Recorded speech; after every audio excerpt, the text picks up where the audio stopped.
The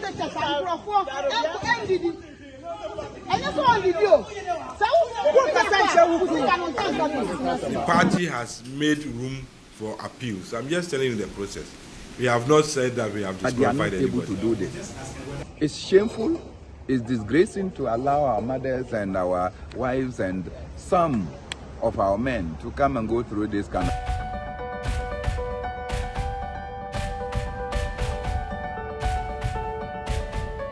Hello there, welcome to the Friday edition of Let's Talk Ghana here on Studios 2 Television. On today's edition, pot shots already been fired as the presidential primary of the governing New Patriotic Party, NEAS.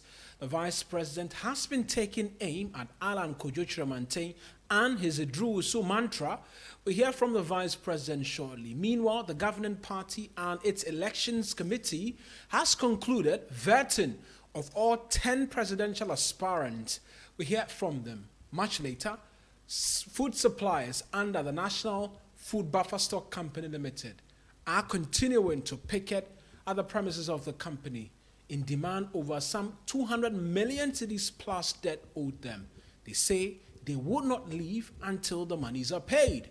But the Buffer Stock Company says they are aware of the challenges and are finding amicable solutions to have them all addressed. This is Let's Talk Ghana. When we return, we get into details of all of the matters. This is the show where we put Ghana first. Stay with us.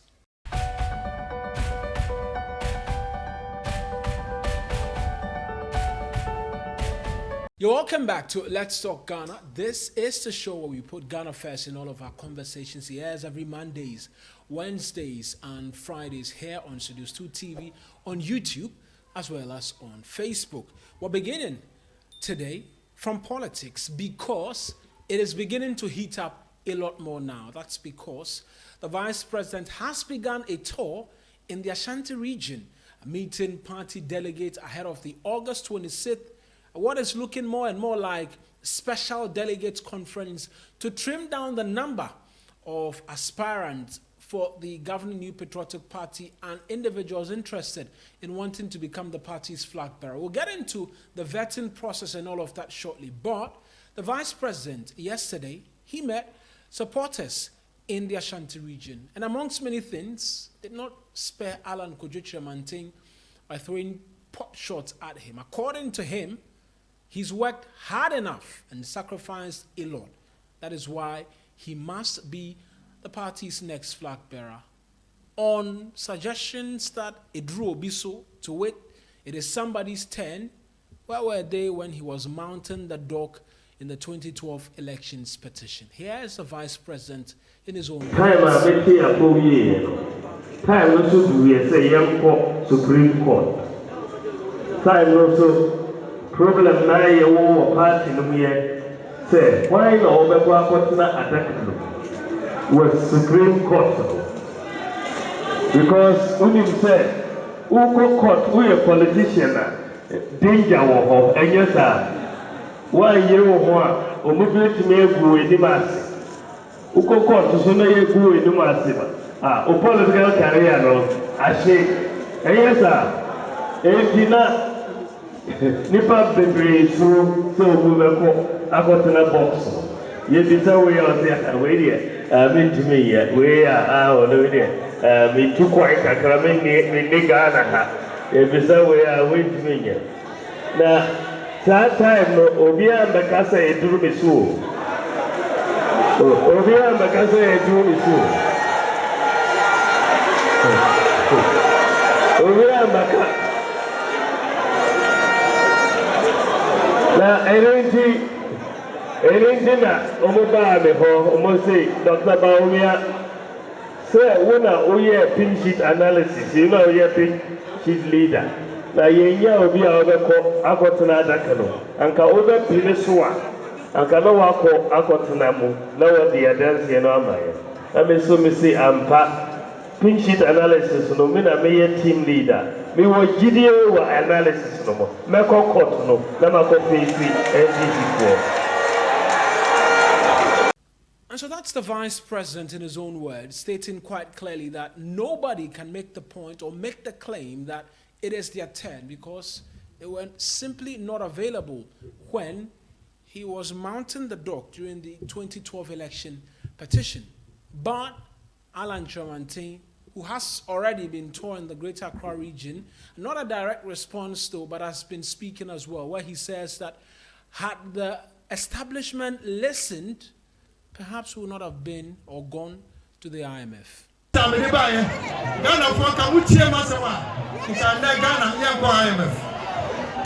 man me can't say yeah no yeah and I am young Cotrepia can Ghana apega I'm say I go for so buy I am foreign minister not be a minister of trade I work for me up to buy was I say been quite trader say who shall the human kasia MPP are buying you get 2 and we say aya no man see a give buy the moon night around Samati me die from any idea.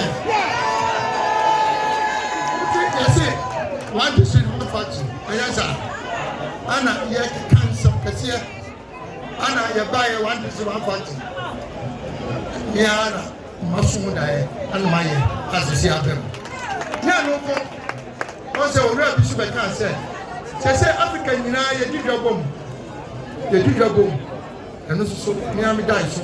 And as I say, I had the new commercial capital for Africa.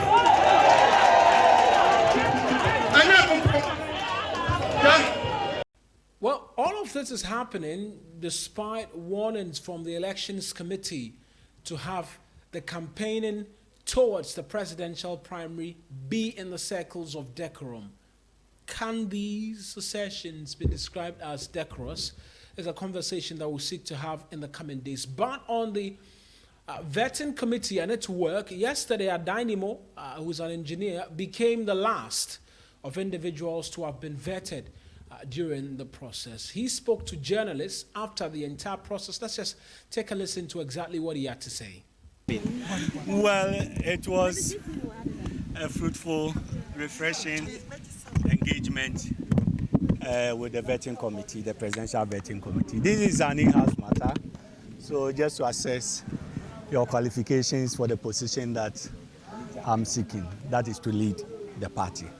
So the engagement was smooth, cordial, friendly, and refreshing. That is the summary of it. All right. Now you are supposed to go for an election. How's the campaign going like? Well, the campaign is on course, and of course, campaign strategies are different. And so, for me, I mean, every candidate has a way of securing your votes, and that is how I am pursuing my campaign. How optimistic are you will make it to the top 5? Highly optimistic. This is not my first experience. 2014 was my first time in seeking to lead the MPP. And at that time, I was described as the unknown person. And out of 7, I came in 3rd. So I am highly optimistic of coming out to be part of the first 5 and to go for the main contest in November and to lead the party. That is it. And so I want to urge the media that let us see this contest as a free contest. It is not a contest for any 2, 3 personalities. It is a contest for all the 10. And all the 10, the first stage is to get to be the part of the first 5. Once we are part of the first 5, then we are set to go for the main contest. About the contest being for all the 10, there's been concerns that some candidates are being favored over others. What do you make of these concerns? Well, I don't know what the favor you're talking about, but so far, the ground rules which have been set out by the National Council and being implemented through the Office of the General Secretary, in my opinion, has been smooth and doesn't favor anybody. The party structure will not tell you how you should campaign. The party structure will not tell you how you should secure your votes. That is a strategy for every individual candidate. And so, unless there are clear-cut issues that tends to favor one person, at this stage, I have not seen it. But if there's any issue, after this vetting stage, which I'm the last person to be vetted today, I'm sure hopefully by next week, the report from the Presidential Vetting Committee will be out to indicate those who have qualified or not for them. The next move by Mr. Adenimo is to be on my campaign. And that is it. The campaign is not ending today, it's not ending tomorrow. And I'll strive to secure the vote from the remotest part of the country. That is what Adenimo is committed to doing. Okay. Let you know, kama. We ebusuafie nkomo. You call ye nkomodie ni mu no kama na asumdwe wom, odo wom, esirie wom. We nye se mi kwatwa wonsa ana mi koye obibi. Ye busa ye toto ano ahwe se dibre na wo pe no. Wunti o ye toto ano ahwe se dibre na wo pe no. Wo se wo fata na betimi aye. Eye no ma miensa. Wo se brofu mu no, are you legally and constitutionally qualified? Wo fata, are you morally fit? Na wo betimi aye. Do you have the physical and mental soundness of the experience and maturity to lead such a great party? Enti yebusa say wo se na wo fata na wo betimi aye. Ehun sem ena yebusa na committee no hu say yenya yema kwan na se otimi bedi party na nimu a wani monyam no bibia no eso beba mfaso e de ama ekuo no monkan hu say wunya twam efri vetting pe na je say wo betimi awini wo wini zo a wo say party ni nyina ye dey ye bo ochidom so no na wo say papa mu boni mu e wo say ye dey ye can be mam. Enunti a vetting committee na said say ombehwe say ye nyina na ombeka say ye se efata na ye betimi aye no ba ko na obedi nkunim no ye nyina ye betimi abosa achidom no eno na ye kototo ma no e wo ho enti na eye nkomodi a na emu ohwam na ede mpanimfo atiso no obi amu na nanim obia enim yesede fefefe Adenimo misu manim yesede fefefe ene yedi enkomo yedi awie de aka no de eye wo mo ene behwe se wo mo criteria no Adenimo atimi satisfy criteria campaign no cost boko ensem trefo mesere abatuo ya ye beto no eye mumienu ye wo the first stage de edikan ene ye wo de atoso mienu de edikan no ye se vetting committee wie na enipa du no ye nyina ya pass ana ebimu pass eburu enum a ye frɛ no special college election no ye beto ni ayimu enum sa abato no ye beto no August 26.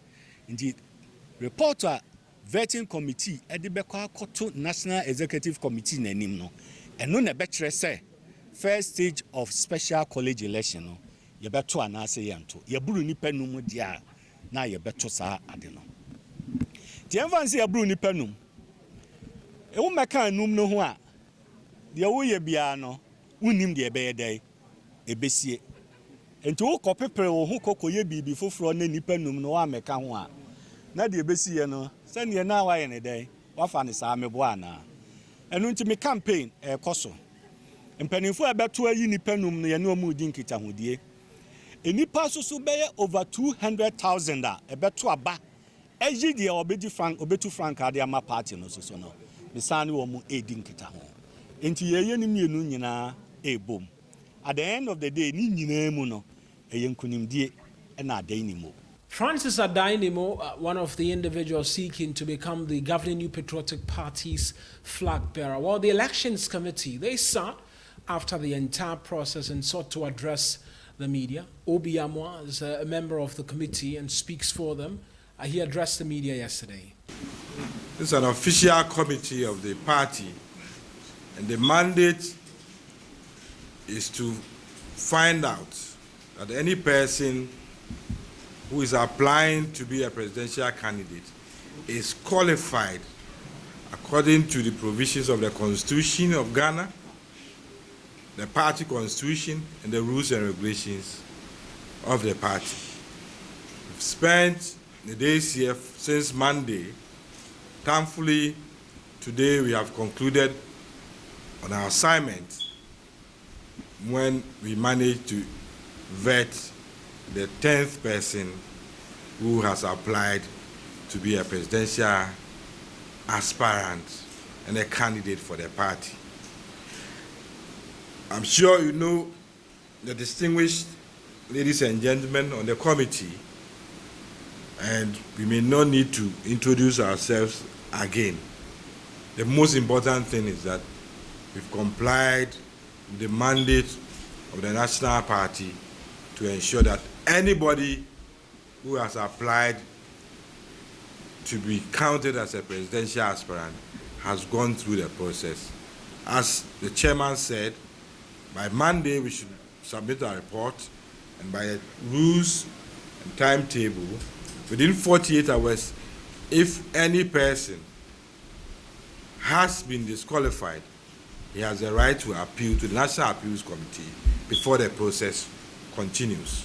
So that's what I will say for now. The floor will be open for questions, and the chairman is here, distinguished members are here.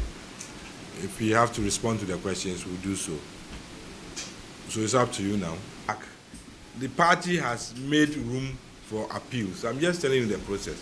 We have not said that we have disqualified anybody. So I was just asking whether potentially we're going to disqualify somebody. It's possible. On the basis of the appearance, the engagement, what you guys were looking for. No, this is another way of finding out the outcome of our. Well, every person who appeared before us was decorous, respected the committee, and answered our questions. We've had no occasion to say that anybody has misconducted himself. Even when the person thought probably the question was unexpected, they've answered the questions to our satisfaction. And they themselves are aware that the rules and regulations require that they appear before us and perform their duty as required by the Constitution. I'm curious. Yes. Were there instances where you instructed the aspirants not to engage the media, because we heard reports that some of them engaged, some of them were not? So were they selective approach or? The advice to the aspirants was that they should not go out of this room to tell the media what had transpired here. Like the questions we asked them, their responses, etc. We were not in a position to just engage the media outside this premise. So the advice was that we are not going to tell the media what had transpired here. So we expect them to do same. If you go out and say that, oh, we clapped for you, you have gone to tell them that we clapped for you. You will not even know that we clap for everybody. That's all. That's the advice we gave. So if anybody walked out and said, they said we should not talk to media, we couldn't stop anybody from talking to the media. But not to tell the media what had happened here. Because we are still in the process of completing our assignment and submitting a report to the party through the General Secretary. That was the mandate. We know you have officially ended your vetting today. Yes. Expected to present your report to the National Council through the General Secretary. Yes. But may I know, is there any isolated case where the aspirant has been asked to go back and bring further and better particulars to what is? Well, as far as we are concerned, we've completed our process. Whether somebody walked out and we called him back, that is part of the process. We've completed the process. The next step is to submit our report to the party. That's the most important thing.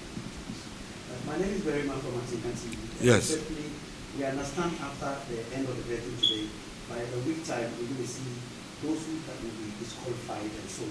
And also, can you confirm that if so be by 26th of August, which is next month, the special electoral election will come? The party has a timetable.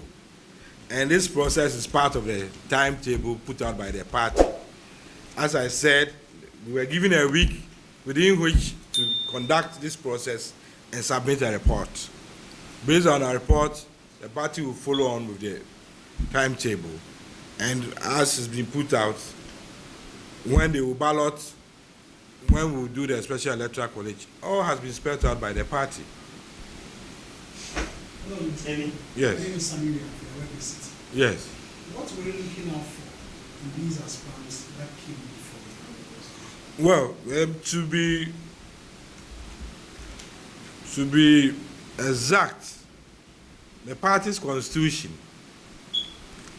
Article 13(1)(7), says no member shall be entitled to nomination as the party's presidential candidate unless he or she, A, is a known and active member of at least 5 years, B, is of good character, C, is of good standing, D, has paid a prescribed fee for presidential aspirants, E, is found to be qualified to be a presidential candidate by the vetting committee. So, we go to the Constitution. If somebody wants to be a president, as Article 62 tells you the grounds on which you can qualify to be a president. And it even goes to the fact that the person should also be qualified to be a parliamentary candidate. So we go to Article 94, and it spells out how a person qualifies to be a parliamentary candidate. This is the 1992 Constitution. And once we're able to interrogate you on those provisions of the Constitution, we come to our own Constitution, and we come to the rules and regulations, and the form that you have presented to the party in your application to be a presidential candidate. Those are the major issues. And if there are other issues, like governance, like information that has come to us, we put it to the aspirant. Any other? Yes. The committee, did you receive any petition as it pertains in general vetting where petitions will come asking why you should disqualify this candidate or otherwise? Did you receive petitions in the area? Did we receive any petition? No. As far as we are concerned, we didn't receive any petition. The floor was open. People could bring in petitions, but we told the whole world we have something against an aspirant. It better be something that we can hold on to, not just something frivolous. Thankfully, we've gone through the process and no petition has come against any person.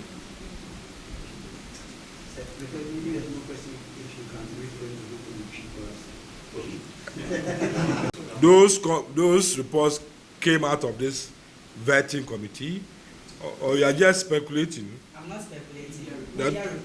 That those who appeared before us, some were favored. Yes. Okay. Nobody was favored. Sir, respectfully, I want to help you. Yes. So what we want to put out or want to understand is this. Before or after this was open for anybody who can contest, there are many calls by even some of the candidates. Yes. People, hierarchy, personnel in the party, people from rank and file are trying to make campaign, supporting, declaring their support for particular candidates and stuff. And others don't feel comfortable with that. That's the question we keep asking. That is not the mandate. That is not the mandate of the vetting committee.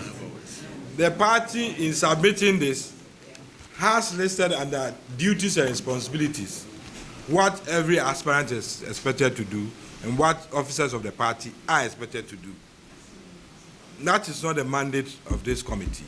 As I said, the committee is to submit a report to the National Party that such persons are qualified to move to the next stage of the whole process. As to complaints and comments, they are reserved for the National Party, not this vetting committee. As far as we are concerned, everybody who appeared here will attest to the fact that we were candid, these persons were fair, and they had all the opportunity in the world to respond to our questions. And we asked the relevant questions for each of the aspirants, irrespective of the fact that you are a former minister, you are a sitting vice president, or a former MP, or whatever status. We treated them equally and fairly before us. That's the most important thing. That's Obi Amwa. He is a member of the Elections Committee of the governing New Patriotic Party. And it will remain a subject that we'll have a lot of discussions on here on Let's Talk Ghana, because momentum just continues to build towards the governing New Patriotic Party's presidential primary. And here on Studios 2 Television, as and when it does go down, you trust that we'll bring you the details exclusively. We're going for a break. When we return, we'll talk the food suppliers of the National Food Buffer Stock Company, because they have been at that company in cantonment somewhere for the last 3 days and say they're not leaving. They've been cooking there, eating there. But exactly what has been the response of the Buffer Stock Company? When we return, we get details. Stay with us. This is Let's Talk Ghana.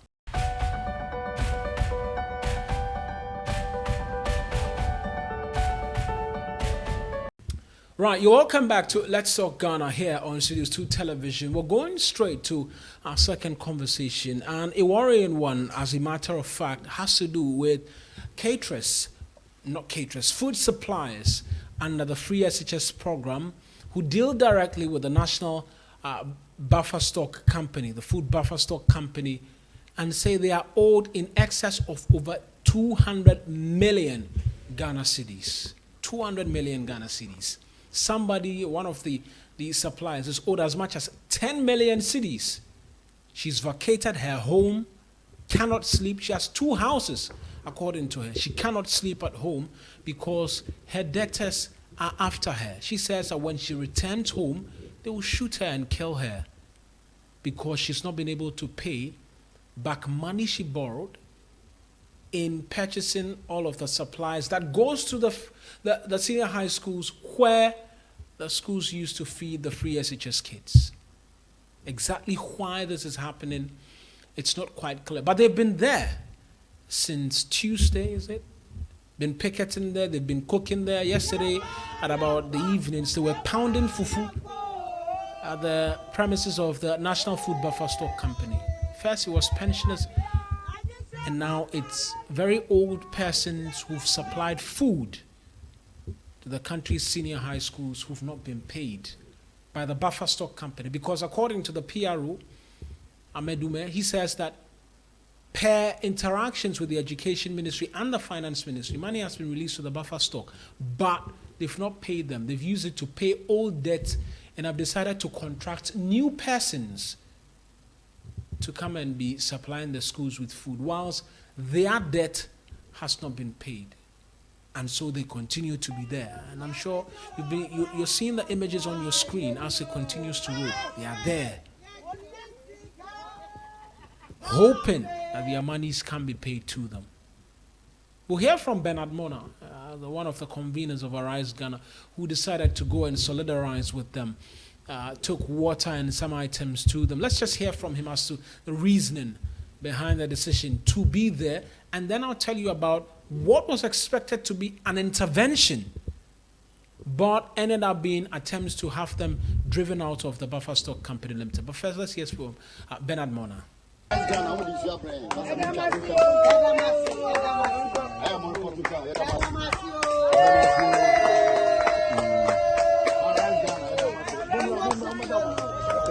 Have them found it. Yeah, we should have them.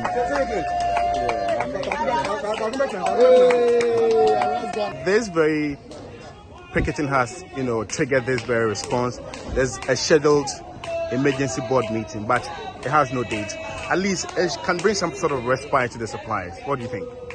Well, first and foremost, it's regrettable that as a state, we will allow individuals to go through the kind of difficulties they are going through. These people are not here because they don't have houses or residence to stay. They're actually running away from their creditors who are pestering them by the day. They wake up in the morning and creditors are in their homes, actually disgracing and humiliating them before their kids and other relatives. Consequently, they had no option than to move to the doorsteps. And as you listen to their plight, they have done everything humanly possible to engage with the authorities so that their payments can be done. Unfortunately, it's not been done. When they come here, CEO is gone to Mecca. They have all the patience to wait. Now, they want to use a subtle way to clear them out of the premises by saying that they have money to actually go and rent for them to go and stay in a hotel somewhere so that they can wait Friday, Saturday, Sunday, Monday. Then they now can have a chance to come and talk to the CEO.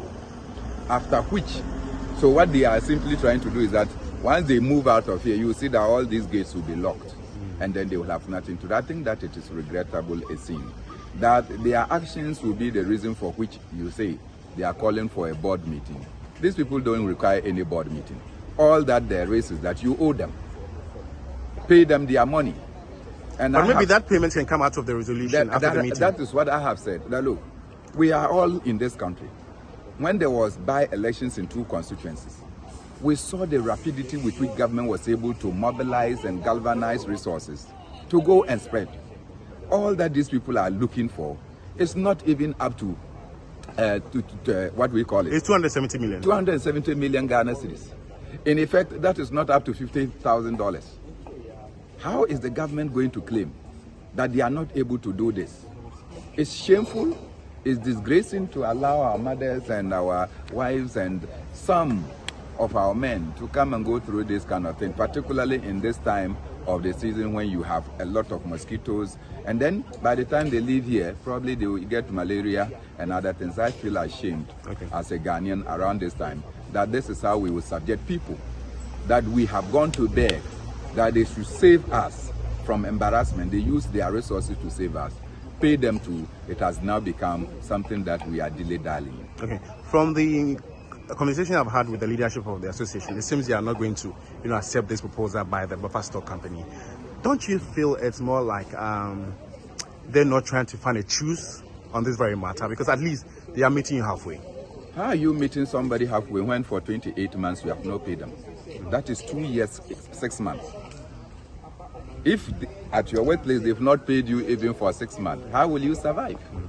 And when you have not paid them, they use their goodwill to go and seek supplies from other people to come and sustain the government programs that you have asked them to do. So if you're saying that they are not interested in getting a truce, I am very surprised. Rather, these are people who cannot even go back to their various homes. Their homes have been invaded by creditors, and that is a danger. And I think that it is not right.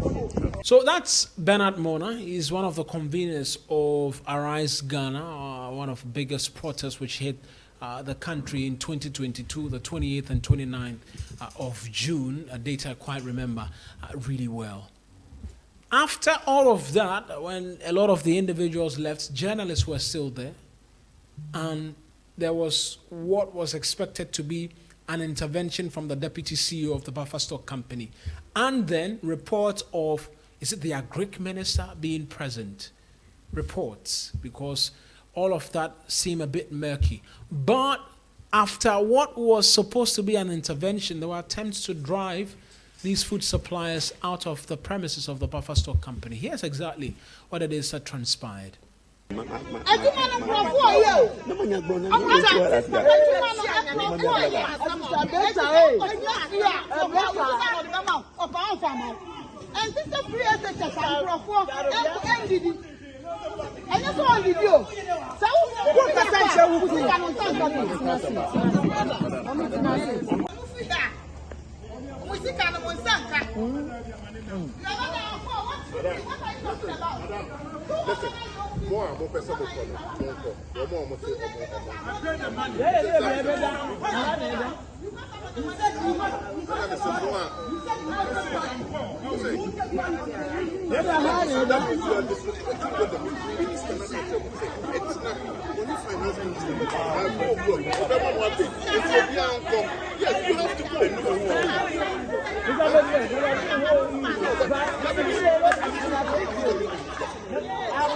So, not pleasant scenes as an individual is seen almost wanting to manhandle one of the suppliers. But exactly what has been the response of the buffer stock company? That statement they issued yesterday, a lot of people have described it as empty.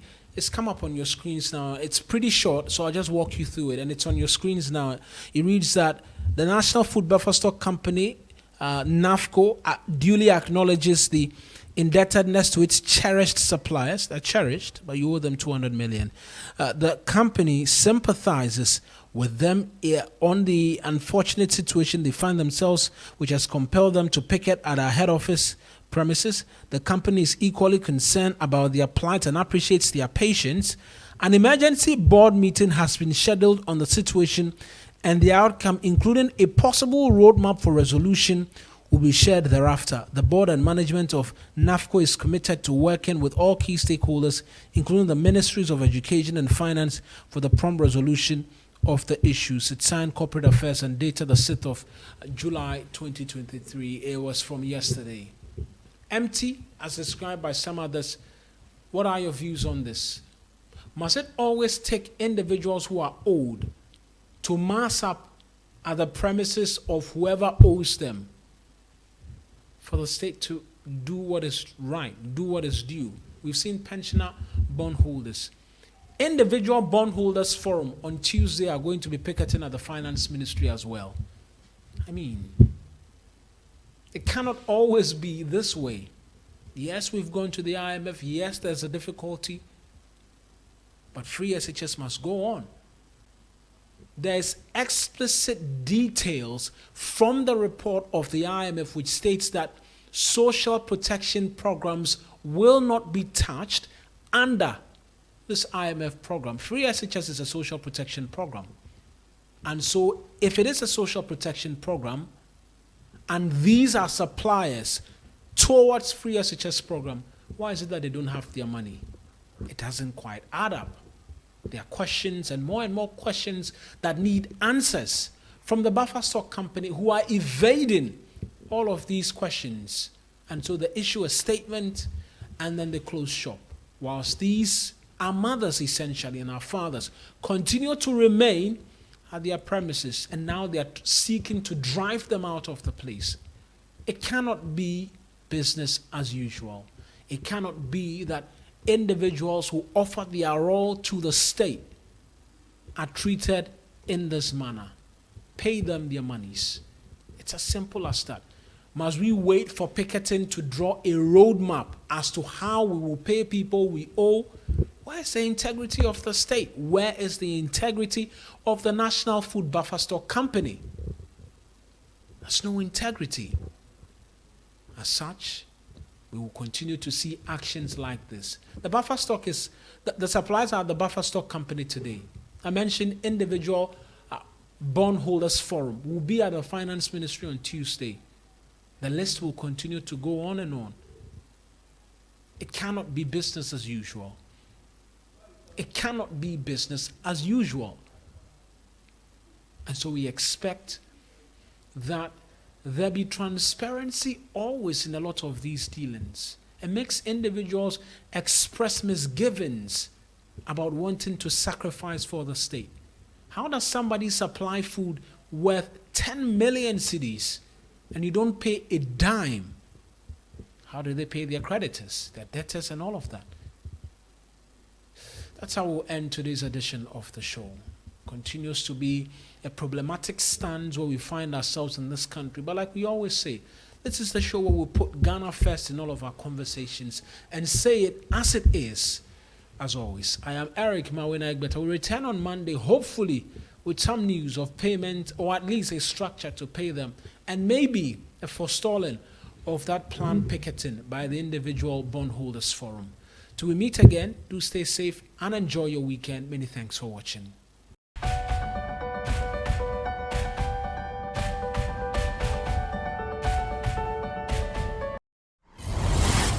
Studios 2 TV. The truth is here in your eyes.